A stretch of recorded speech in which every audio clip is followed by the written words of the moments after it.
Let us start.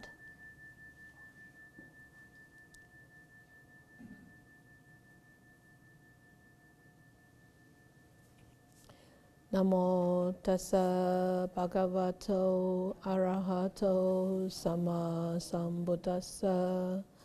Namo tassa bhagavato arahato sama sambuddhassa. Namo tassa bhagavato arahato sama sambuddhassa. The way to a fortunate rebirth, the law of Kamma. This is a very short paragraph, very short chapter. Before we actually start looking at this chapter, I wanted to come back to the last chapter. When we actually finished the last chapter, I actually put out a list of reflections. Right? Remember that? So I wanted to go over that reflections.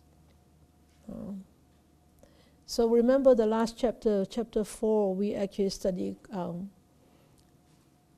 the happiness visible in this present life by upholding the Dhamma in society, by upholding the Dhamma in the family, and by the right adopting a right livelihood, proper use of wealth, and a family's men's and women's responsibilities, how to act as a wholesome family man or a family woman. And then there is this subchapter on the community, the 6 cordialities of how to actually conduct oneself when one is in a community. And the purification is for all 4 castes. And then the last one is the 7 principles of social stability. Not that is not the last one. The last one is actually bringing tranquility to the land. So that was quite a long chapter, covering actually a lot of aspects. And also there is actually the wheel-turning monarch also. But that chapter actually covers from a small cosmos, like a person, to a bigger cosmos. It's like the society, right? And then right in between is the family and how one should adopt, adopt the Dhamma in oneself's life. So I had 2 questions last time, actually. So after we have studied this chapter, I don't know whether you still remember some of the content of that chapter 4. After reading those, I'm sure the bits and pieces may still stay in your mind. So after we have studied that chapter, how much more convinced are you about the benefits of upholding the Dhamma in our lives? And is it really possible to do it? Is it possible to really uphold the Dhamma in our life? And are you convinced by what the Buddha actually taught about upholding the Dhamma in our lives, in our societies, in our families, or in our communities? And then what kind of influences that it will bring to us and to others? It's your turn.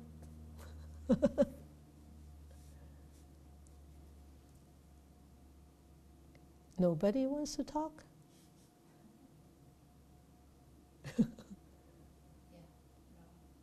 Nora, okay.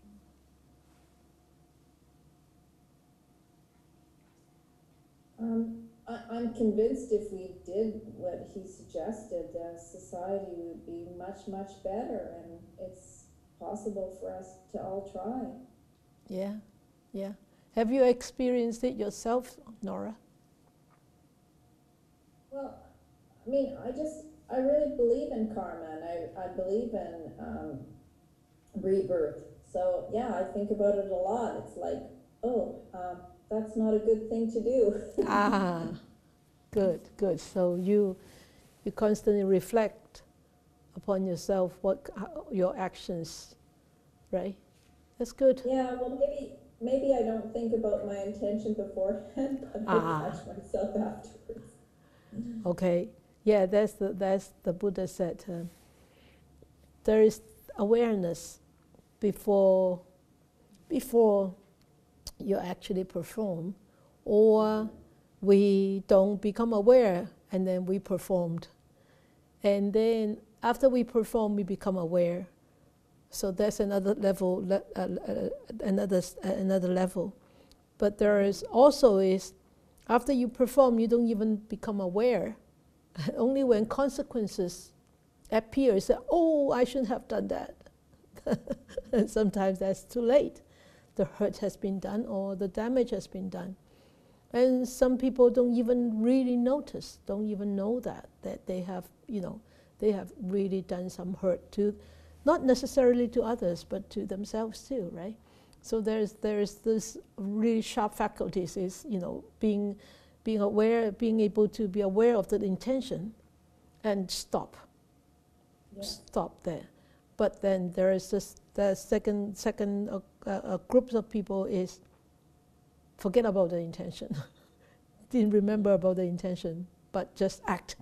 And then when they act, oh, darn, I have acted. So that's the second group. The third group is acted, but not knowing for a long, long time.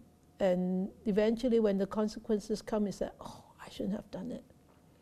Then the fourth group is not knowing at all. Until the last breath, don't even notice. So remember, the Buddha actually compared these four kinds of people with an animal. Mm-hmm. Remember which animal? Anybody remember? No? No? Well, the pig and the snake and the whatever, is that what? No, just one animal. No? You have, how many times you have read this book? I always like to tease you. Remember? You remember the horse? Eva, you remember now, right? No, you don't? Oh, those people who are very sharp faculties, it's just like a horse, a really, you remember now? Thank you. Okay, a really, really good horse. The rider sits on it and he just goes. What's the second horse? The second type of horse is, no, only seeing the shadow of the whip. Only seeing the shadow of the whip, it will just go. The third type of horse is the whip has to really beat it, then it will go. The fourth type of horse is even with the whip, it won't go. He has to dig his boots. What do you call that? The boots have some spurs. Dig the spurs into his flesh until it bleeds. Then it was just sort of like a slow motion, moved a little. The Buddha actually taught such a beautiful simile. This one, compare that to a horse. Our faculties, our awareness. So choose whatever kind of horse you want to be. Definitely don't become the last one, okay? Otherwise you'll be scars all over the place. You'll be blood bleeding all over the place, and still standing there not knowing, you know, and the rider keep kicking on you. Okay, so that's the horse simile. Okay, anybody else about this last chapter? Yes, Laurie? I feel like I'm completely convinced, and I feel that I have changed so significantly when I reflect back over the years of my life and the way that I am now, and my day-to-day thinking and being in the moment is so different from the way that I was before. Okay. So, and I'm so grateful for that. Good. Yeah. So Laurie is here tonight. She said she's definitely is convinced that the upholding the Dhamma will bring many benefits, because she said reflecting back onto the old days to now, she said she has changed so much, and she said a day-to-day, everyday life, you think differently, you act differently, and so it's you know, just completely turn around. Yeah. 4 years? 5 years? 6 years? Wow. Old timer, eh? Not yet. 10 years, you can call yourself old timer. Wow. Well, time well invested. Time well invested, really.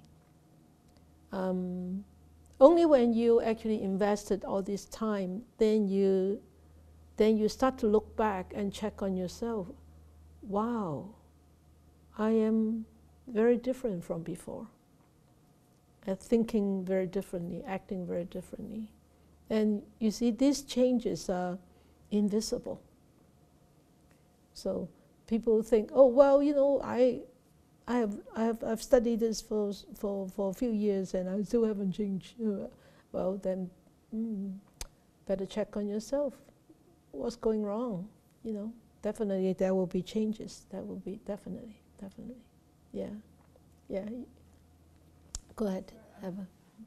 I'm thinking back to the horse simile, and I'm wondering if you can see that internally as well, not just in relationship with someone or something outside. Of course. How we're working. Of course. With ourselves. If you do not change internally, you will never be able to change the way you deal with people. It's only possible when it's changed internally. Right?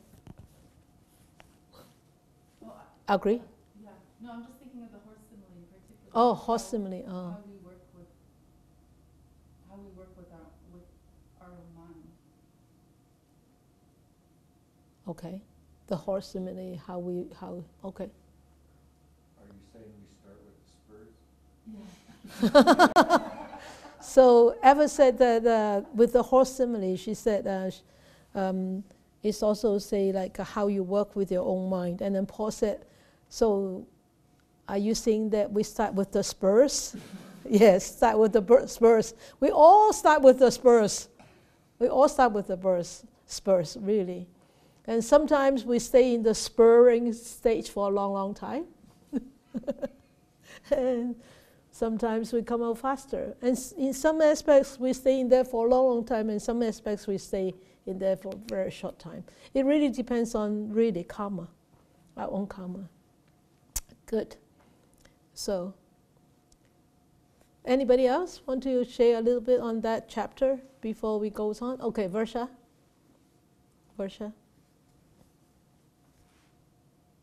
You're going to mute her? Yeah, okay. Good. I just, the part of the last chapter that I really loved were the principles of cordiality. Yes. And even though we have to start with ourselves I think that what I've learned through this chapter and everything that I'm learning is that you can't do this Alone. independently. It Yeah. has to be done alone. It has to be done with the lens looking out, so that we can have a community that's harmonious. Mm. And that particular section, the cordialities, talked about loving kindness. So I think about loving kindness and compassion, and how I've learned that if I do things for myself, it won't really be effective. But if I extend that to people around me and to work together with people, it's so much more effective. You can't do it independently. No, we can't do it independently because we are a pack animal. We are a pack species, right? We are a pack species. So our lives depend on so many other people. Our food, our clothing, everything depends on so many other people, and because of that relationship, that we allow us to see how we are, what we are, and how do we deal with things. And if we don't realize that how we are and what we are, how are we going to change? If we are always alone by ourselves, the biggest enemy is who? Nobody. It seems that there is nobody, but of course there is this inner Mara. But the outside world, because we are a pack animal, then we cannot avoid the outside world, right? We cannot avoid that, and actually the outside world, the relationship with the outside world, with community, with people, given us many more opportunities to understand ourselves, to know about ourselves, and that is a wonderful opportunity that human beings have. Right, that we all have, because the community. Great, thank you. All right, then we go on. So we go on to chapter 5, the way to a fortunate rebirth. Okay, so this one is actually the first subchapter is talk about the law of karma, and so. This whole chapter actually this subchapter actually started by a Brahmin called Sikha-Moggallana. Sikha-Moggallana, the Brahmin, one day he went to see the Buddha. Of course, Bhikkhu Bodhi didn't actually write the beginning of the story. But when you go through the Nikaya, you will see actually there are about 1, 2, 3, 4, 5, maybe 5 or 6 different chapters. Somebody in the waiting room. Different chapters or different really different chapters about these 4 kinds of karma. The difference is only just a few words, but I don't know why there are so many different subchapters about on this same chapter. But anyway, the story, how it comes about is Sikha-Moggallana, actually the Brahmin, one day went to see the Buddha, and of course after seeing the Buddha, he paid respect, and like all the monks and like all the people, showing the respect and greetings, and then stood to one side. And then asked the Buddha, respected one, Master Gautama, he said, a few days ago I met my student. It's called Sonya Kayana. So in the short term, it's Sonya. So Sonya actually came to me and told me that the ascetic Gautama, that means you, my respected Gautama, he said, you actually advocate not doing any deeds. Not doing any deeds, that means not doing anything. And so he told me that you claim you actually teaches the annihilation of the world. That means not doing anything. But I have a question. The world exists through deeds, right? We need to dress, we need to eat, those are deeds, right? We need to help people, those are deeds.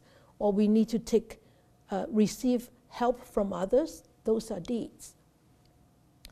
So those are deeds. But it's very strange, why would you say that to him? So that was Sonya Kanyana, his student. The Buddha said to Sikha he said, well, I can recall seeing this student of yours. I can even recall seeing him, let alone the discussion. So that whole thing was sort of like a myth or whatever. But the Buddha said, but anyway, I will tell you about these 4 kinds of karma. And the first one is, he said, the first one is dark karma with dark results. We'll look at it individually. And the second one is bright karma with bright results. The third one is dark and bright karma with dark and bright results. And the last one is neither dark or bright karma, leading to neither dark or bright results. And it says in here, leading to destructions, leading to the final destructions of karma. So let us look at these individually. So dark karma with dark results. He says, when dark karma arises, or when somebody performs dark karma, that means it generates an afflictive volitional formation. And I want to use the word sankhara here, of body, speech, or mind. When somebody is facing a situation and the situation arises and then he acts or he reacts, or he or she, it doesn't matter. So I will just use he. Okay, he reacts. He reacts with a volitional formation, an afflictive one, a damaging one. So what kind of afflictive volitional formation we are talking about of body, speech, and mind? What kind of volitional formation could be afflictive? So afflictive that we call them dark.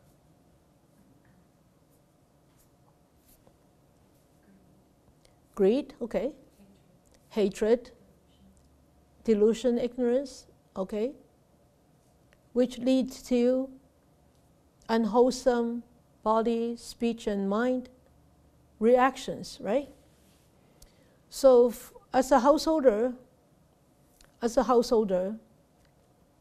so what kind of or even as a monastic, what kind of these dark karmas are we talking about?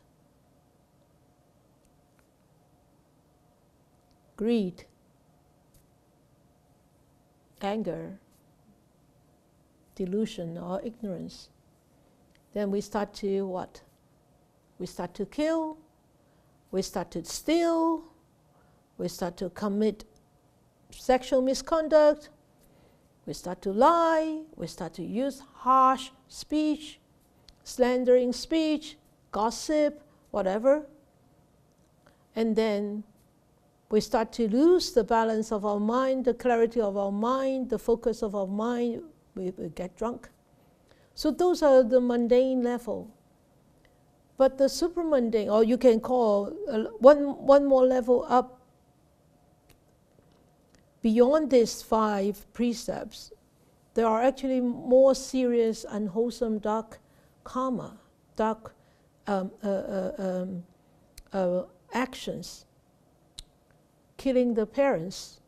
Remember the five unrepentable actions? Killing the father, killing the mother, intentionally causing bleeding, yeah, of a Buddha, like Devadatta, remember?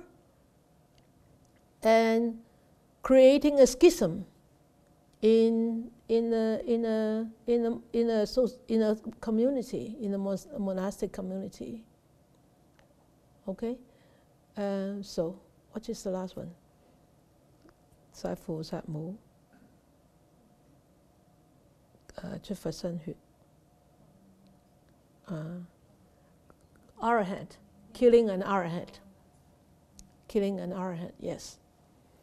Okay, so these are the 5 really, really serious, dark, volitional, afflictive volitional formations. Okay, so when these people actually generate these afflictive volitional formations, this sankhara, we can call them, of body, speech, and mind, when they died, when they passed away this lifetime, they were reborn in, he said, in an afflictive world. So afflictive world is not necessarily hell's, okay? Not necessarily hell's realm. It could be a human world too, or it could be an animal world.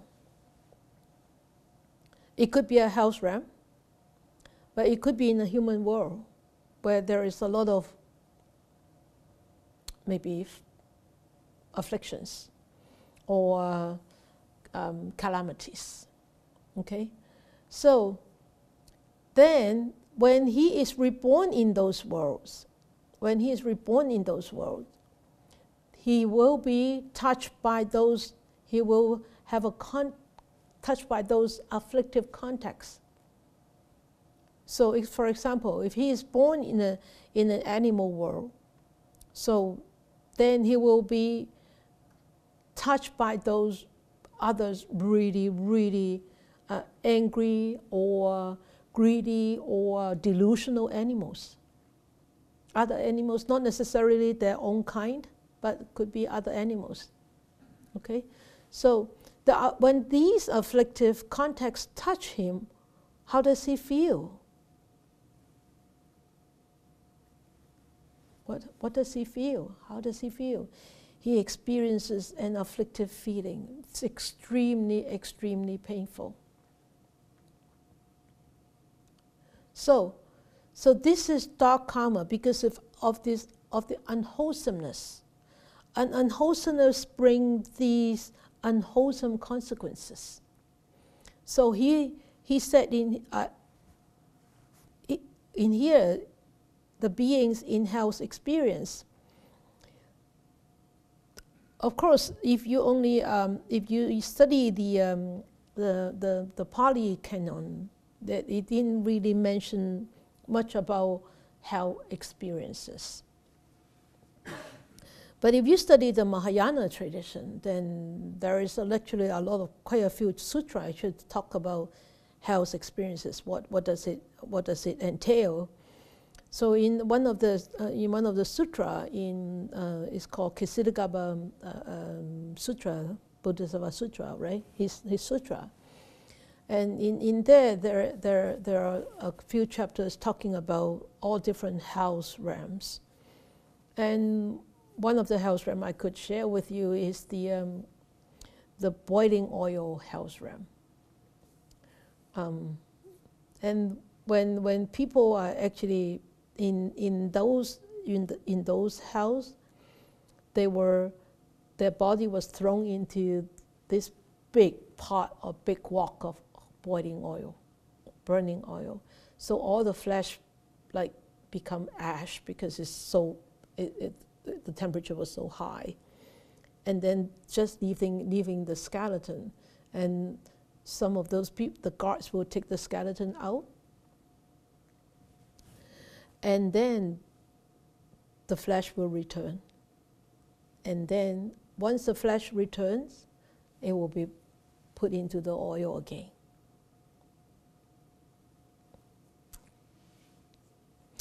It seems very, very sort of cruel. It seems very cruel, but it happens in our human world. If you have seen, we have seen it, right? In hospital, burn unit. It's just like being thrown into a deep pot of oil. Every day you have to go and peel off the scalp, the skin, and change the dressing. It's just like that, exactly like that. And even though if they are cured of that, if they recover from the burn, but the afterwards complications, the afterwards pain could be so intolerable, could be so excruciating, could drive one person crazy. Really. I have seen that myself. A friend of mine, her husband was burned in an accident, 70% burn, but he recovered. The whole body was scarred, whole body. It was 35 years ago. Still up to now, he is still experiencing excruciating pain. And that pain could actually drive him to suicide. He has so many suicides, and none of them actually succeeded. And he was hospitalized so many times in psychiatric hospitals, using so much medications, and just couldn't. Of course, part of that pain could be mental pain, but a lot of that pain are actually physical. And the story I tell you about this health realm is actually we can vividly see it in humans' world, vividly seeing it. So it's really not a story. It is true. Okay? So those dark karma will bring those dark consequences. I tell you, I remind you, the Buddha is not trying to threaten us. Not like other religions. Oh, if you don't listen to me, you will be. If you don't have faith in me, then you will be born in hell. No. He's telling you we are all responsible for our own actions. So it's up to ourselves whether we pick to behave in the dark karma, or to perform dark karma or to perform bright karma. It's up to us. He actually tells us this is the consequence. This is the cause, this is the consequence. And nobody can carry your consequences for you. So he's not threatening us. He's actually what? He's actually putting all the facts on the table, all the cards on the table. You can choose it yourself. It's up to you. Nobody can help you. Nobody can carry your cards. You are totally responsible. We are totally responsible ourselves for our own actions, for our own intentions. Okay? So this is the first one, the dark karma. And the second one is the bright karma with bright results. So he said, so someone generates a non-afflictive volition formation of body, speech, and mind. So non-afflictive volitional sankhara, non-afflictive action. What do you mean by this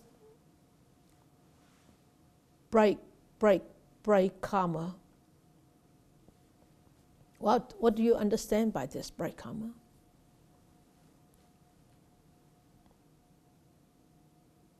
Anybody? Wholesome. Huh? Wholesome. Wholesome, yes, wholesome. Wholesome, not killing, not lying, not stealing, not committing sexual misconduct, and not taking intoxicants, and not killing your parents, and not intentionally making a Buddha bleed, and not killing an arrowhead, not intentionally create a schism, and all these wholesome actions. So those are bright actions, bright bodily or verbal or mental actions. So having done so, when he dies, he will be reborn in a non-afflictive world. So, what is a non-afflictive world?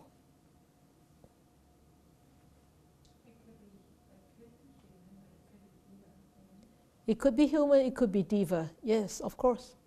Yeah. But this actually mostly diva. Because how could a human world be non-afflictive? Right? Even us living in this world as a monastic, I still live in an afflictive world, right? But that's, of course, dealing with it could be different, though. So then there will, when he was reborn, then there will be non-afflictive contacts touching him or touching her. And then in that encounter, then he will experience a very non-afflictive feeling, and extremely pleasant. Extremely pleasant. And of course, in here, as I said just now, is the diva experience. So in order to be reborn in a diva world, you could see a person has to be extremely performing a lot of really bright karma. Okay, so that is the prerequisite of being reborn in heavenly existence. Now then, we look at this dark and bright karma with dark and bright results. Of course, similarly as before, the dark and the bright. The dark is the unwholesome ones, the bright is the wholesome ones. So someone generates both an afflictive volitional and non-afflictive volitional formation of body, speech, and mind. So, Laurie, this is more likely in this human world, right? This is actually in this human world. So through our whole life experience, we constantly diving between this and that all the time, dark and bright, bright and dark, dark and bright all the time. Yeah, and and then we react or act with dark and bright, dark and bright. Sometimes we deal with a negativity, with a negative or with a difficult situation with very bright intention, with very bright mind, but sometimes we deal with it with in a very negative way, in a very reactive way, with those old habits of reactions. And so this is, both of these actually exist in this human world. And then he is reborn in a world that is both afflictive and non-afflictive. It's just our human world. So, of course, when he is reborn in such a world, he will be touched by such people, both afflictive and non-afflictive. Or you can say that he will be touched by both wholesome and unwholesome people. Okay, he will encounter those two people in his life. And of course, in that, then he will experience both unpleasant and pleasant feelings in that encountership. And so this is a mixture of pleasure and pain. Isn't it the reflection of our life? It's a complete reflection of our life. A mixture of pleasure and pain. So, and this is actually human life. This is human life. So now there comes a point is neither dark or bright. Should I use nor? I should use nor, right? Not or, yeah. neither dark nor bright karma, leading to neither dark nor bright results. So this person is so wholesome. And he abandoned all the dark karma, which brings dark results. Definitely a very wholesome person.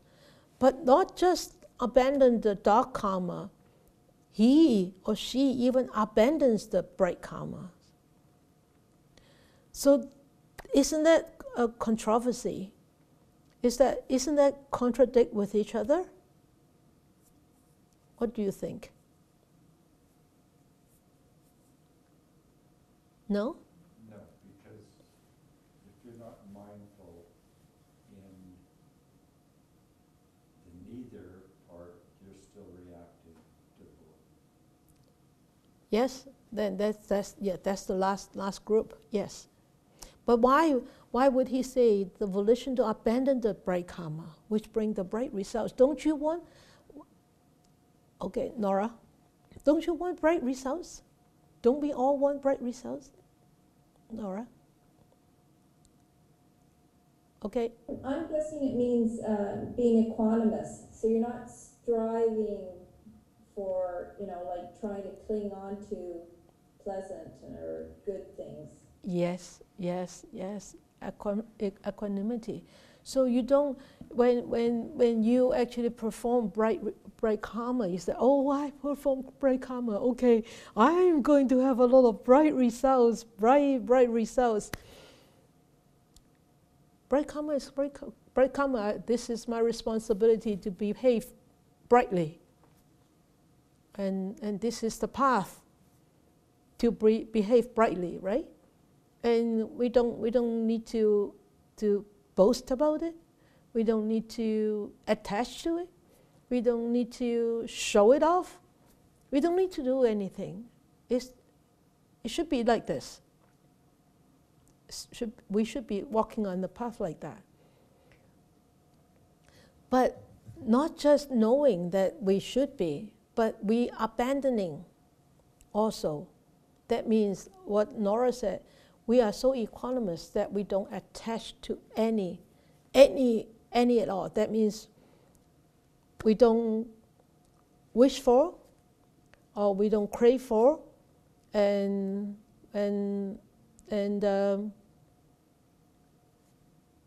we don't judge and we don't label. When we said dark and bright, we already have a judgment in there, isn't it? Oh, you're behaving so darkly, you're behaving so brightly. We already start to judge. And if we want to be really liberated, that little bit of judgment also needs to be removed, needs to be eradicated. So no judgment, non-judgmental. Okay? And then leads to the destructions of karma. Because why? When you perform dark, of course, you will be reborn in dark places. When you perform bright, you will be reborn in bright places. But that is not total liberation. Remember that the original intention of the Buddha teaching, giving his teaching, is he wants to liberate people. He wants to liberate all beings from sufferings. And if we are attached to either of these karma or any of the results, we are not liberated. The devas are not liberated. The devas are only having fun in the devas world, enjoying themselves in the devas world. But eventually when those karma, bright karma is exhausted, then they will come back, falling down again to follow whatever karma, the leftover karma that they still have. So that's very important to remember. Okay? So leads to the destruction of karma. That means total, complete depletion, exhaustion of all karma. Okay? So, and the Buddha said you need to remember these 4 kinds of deeds, because I myself experience that with my own insight. I realize them with my own insight. It's not a story created. It's not something that he just drew out. But he actually experienced that himself throughout the eons of practice. Okay? So we can see the process of karma and its effects is with dark or bright or both or neither, that leads to the rebirth in a different world, according different worlds, right? And then when they are reborn in such world, they will be touched by such beings. Different kind of context, and they will be touched by them. And when they are touched by them, they will have a very different kind of feelings, pleasant or unpleasant. Okay, so this is the process of karma. And of course, with the different kinds of feelings, do you think that this cycle will go on? Will go back to the first one? Dark, bright, both, or neither? It will. It's just like a cycle, right? So, it is a very short chapter because the next chapter is very long, so I don't want to actually start the next chapter. So, I want all of us to reflect on this. Do you have any questions about so far? Sandra? You have to unmute yourself, Sandra. Not yet. Just a minute, Sandra. Let them unmute you. There they go. Can you hear me? Yes. Oh, wonderful. I'm so happy I finally got Zoom back. What I was wondering, is there anything, if you've created some dark karma and aware that you did so with volition, is there anything you can do to reverse the effects of that karma? Well, really you cannot reverse something that you have done, but you can repent.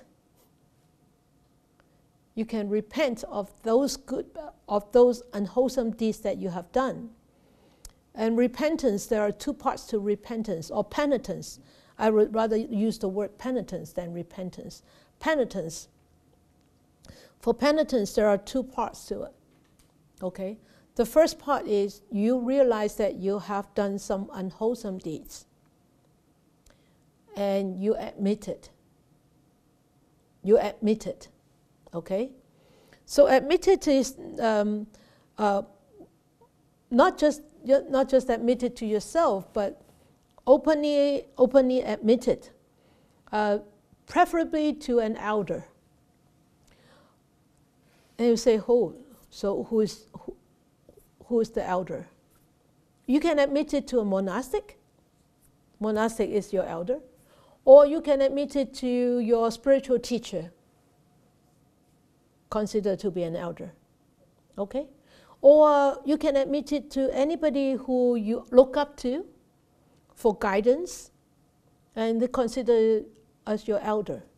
It's just like a sort of like a confession. Okay? So, but that is the first part, is you become aware of it, you admit it, openly admit it. But the most important is the second part. The second part is you become very aware that you will not commit that mistake or commit that unwholesome action again. That's true penitence. But if you only have that first part, you cannot call that a penitence. Only with the second part coming, then you can call that a true penitence. And for the ancient teachers, all the ancient teachers who actually taught about penitence, and even the Buddha has said that before, for somebody who is really sincerely feels so remorse about their wrongful actions, that intention of penitence is so strong that it could push the blood out through all these orifices. It has to be so strong. Of course, it's impossible. As human beings, as we very mundane human beings, it's actually very difficult to have that kind of such a strong intention or strong penitence. But at least when we think about that wrongful doing, we sort of feel kind of have a very strong remorse in us. And I don't want to use the word shame, because it's sort of not the right word. 慚愧 一个慚字. 慚 is you really could use shame. Shame about yourself that you have done something so wrongful. And then, kwai, that means so difficult to find the word to represent that part. It's like, well, you can use remorseful, remorse towards others that I have done such a wrongful action towards others. Okay, so two parts to that one, to the penitence. Okay, Sandra? Could I ask a follow-up? Sure. So could it include actually doing something which is kind of the opposite action from what you actually did, even if it was mental or speech, to do something that kind of shows your intention has changed? What does it mean? I'm thinking now of Ford Mountain. Remember, some of, like, if they did something to hurt a certain group of people, they would make the dolls, right, and then give them to that group of people. Yeah. Oh. Okay, so something, or if you did something out of hate, then you would do something out of love. That's what I'm understanding. Oh, I see. Okay. So, all right. Yeah, that is so. But remember, it's not a replacement therapy. It's not a replacement therapy, or it's neither a pleasing therapy. Of course, if you, or for example, if you have done a wrongful action out of anger, then you can try to learn to cultivate more metta, like compassion, because compassion could actually conquer anger, right? So if you have done something wrongful action out of stinginess, then you can cultivate generosity to actually neutralize that stinginess. Is that what you mean? Yeah? Yes. Okay, good. So did I explain it okay now? Okay, good. All right. Okay. All right. Anybody else? Or okay. So that yeah. But remember, it's not a replacement therapy. Okay. It has to be sincere. Yes. I think the main point is when that karma regenerates, if you truly repent, you will not add to that karma. You will not react in any way. Yes. Because if you do, you again influence the karma. Exactly. Yes. So no matter what happens, that's the only way to stop it. Yes. Paul said that when that karma actually surfaces or come back, and you don't react to that karma, because then when you start to react, you actually will multiply that karma again. Yeah. So you deal with it with equanimity.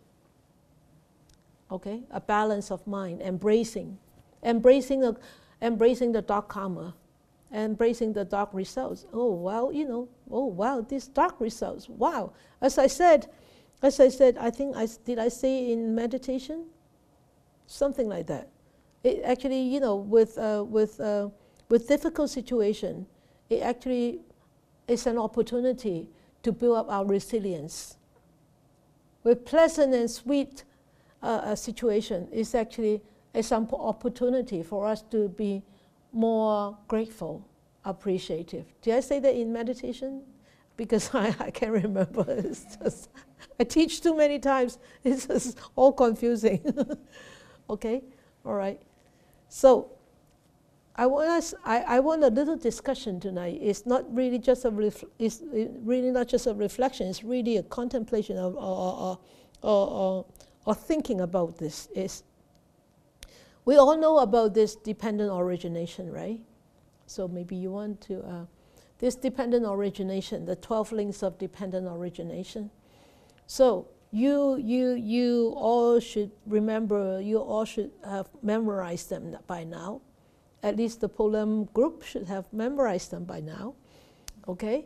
So, looking at this, the dependent origination, how do you relate them with this process of dark and bright karma, bringing dark and bright results?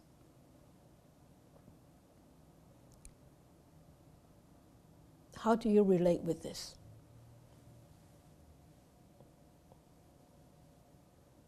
Do you see any similarity between these two? Or any relationship in this?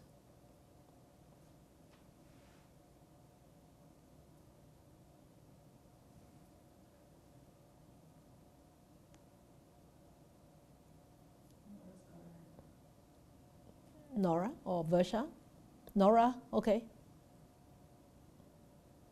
Well, the dark ones are, craving, clinging, and then it just repeats the whole cycle over and over again. So, the dark karma, these dark results. Okay. You're aging in death and where you'll be reborn, and then if you don't get out of that cycle, it'll just keep going round and around. Yeah, good, okay. Versha?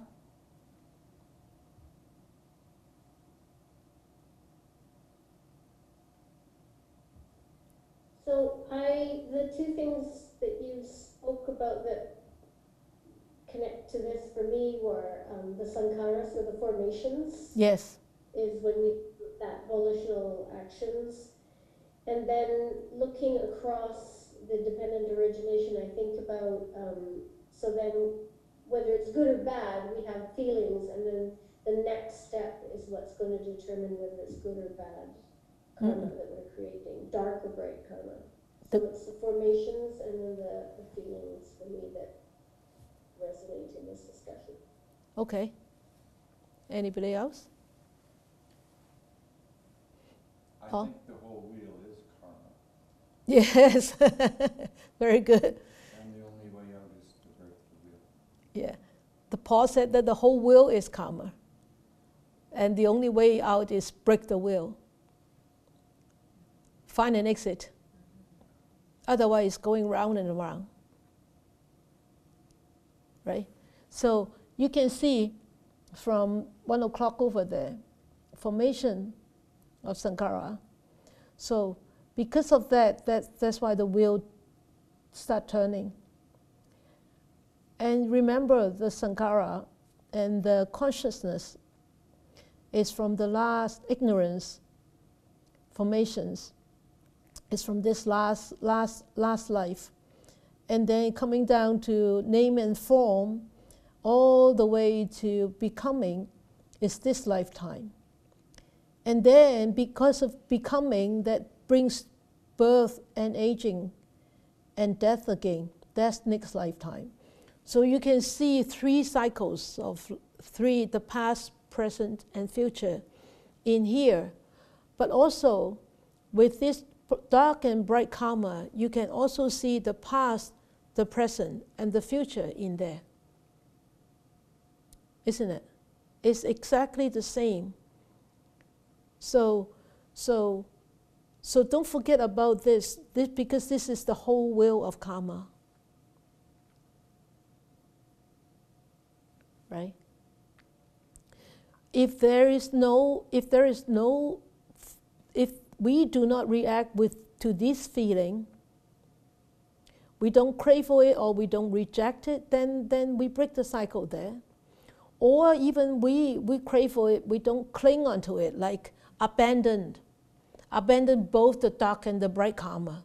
That's cutting off at the clinging part, right? Cutting off completely at the clinging part, then you won't become. And because of all this abandoning, then you won't become. And how would that cycle goes on? It doesn't go on. Okay? So think about this for the rest of the week. Think more about this. It's actually a very strong correlation between the two of them. You can say, actually, this one is this one, or this one is this one. Where does karma come from? It all come from here. Right? Where does dark karma come from? It's all come from this craving. Where does bright karma come from? Because we do not have these volition formations. Or the volition formations are sort of bright volition formations. We don't have the dark ones. So it all can fit into this cycle. And this cycle can all fit into this. They are no different. Ignorance. Ignorance, this is Clockwise, yes. We want the bright karma, going back. The anti-karma. The bright karma, Cessation of the suffering. The other one. but that is the total. You have the total abandonment of bright karma and dark karma. The bright and the dark, then is total cessation. Right?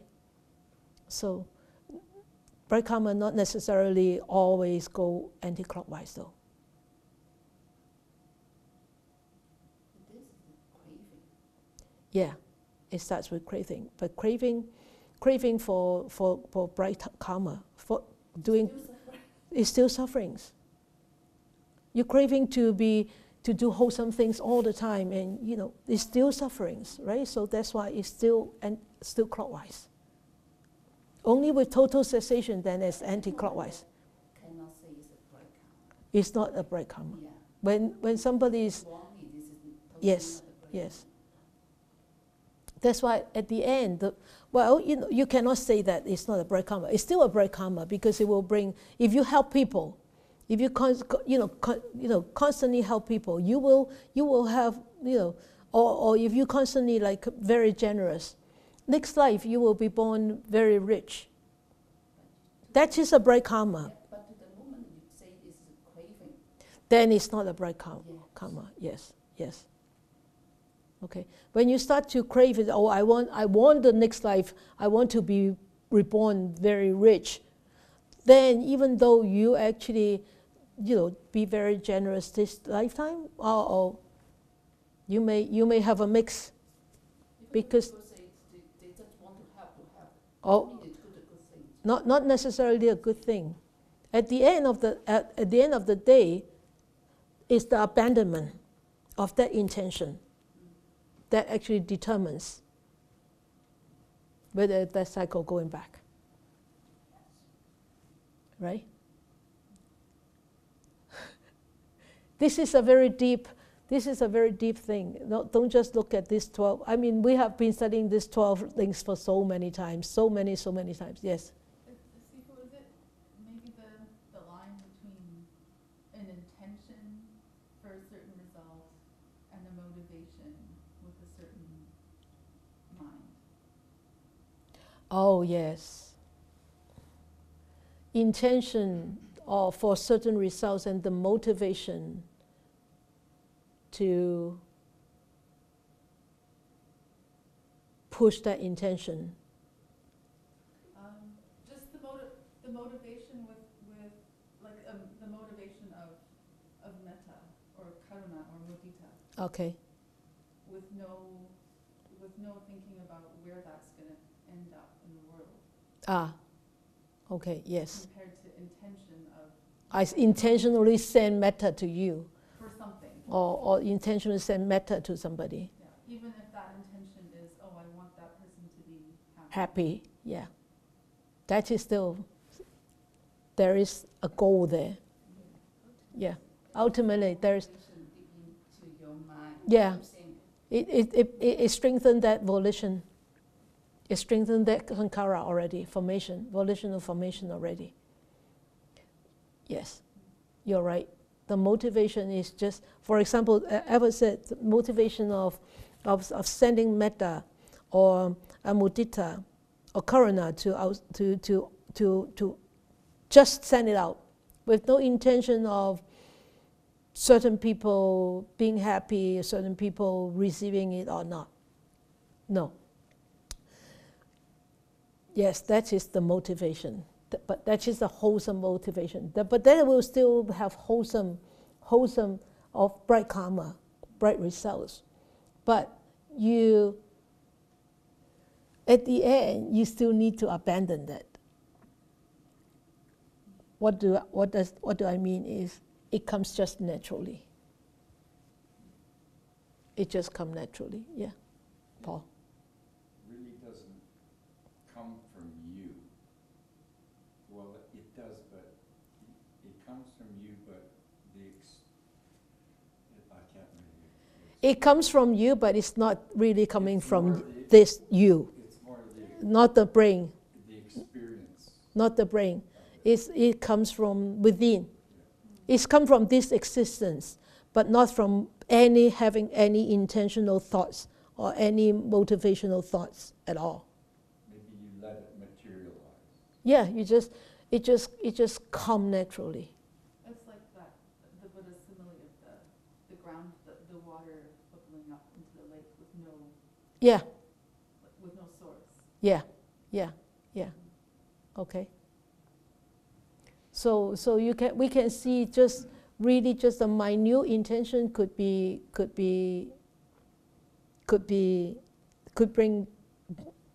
big result. Just little intention. Let alone we have so many big unwholesome intentions. Okay? All right? Yes, Paul? I asked you a question the very first Dhamma sharing that you attended? That you put on. Oh. That you attended. Oh. And I think it was something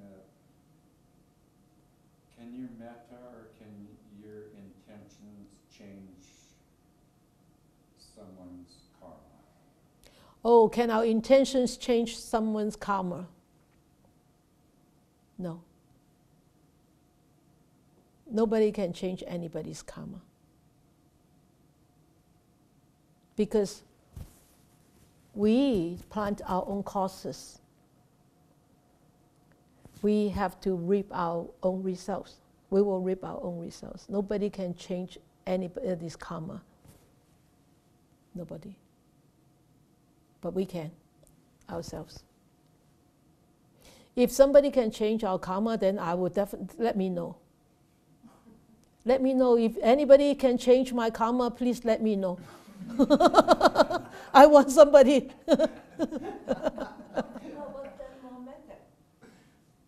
Zen metta is different.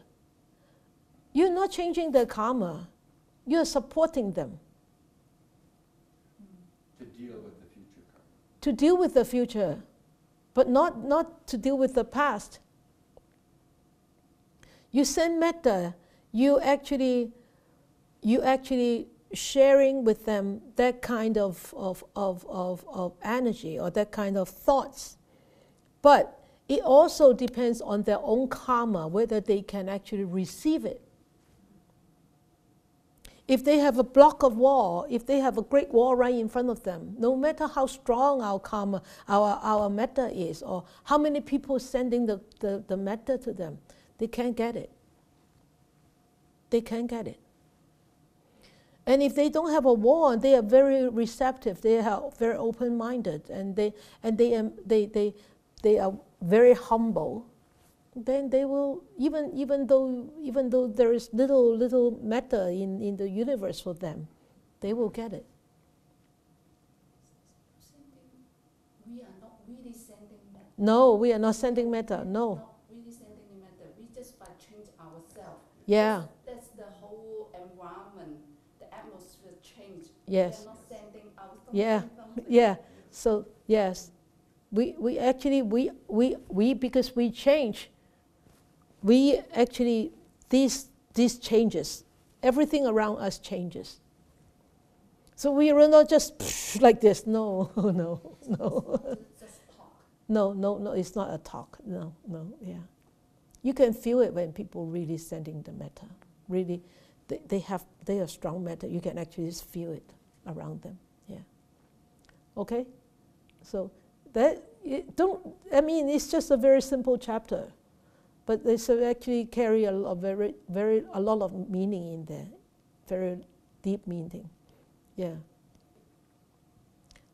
Let us dedicate our merits. May these blessings extend to all, that we with all the other living beings together will attain the Buddha way.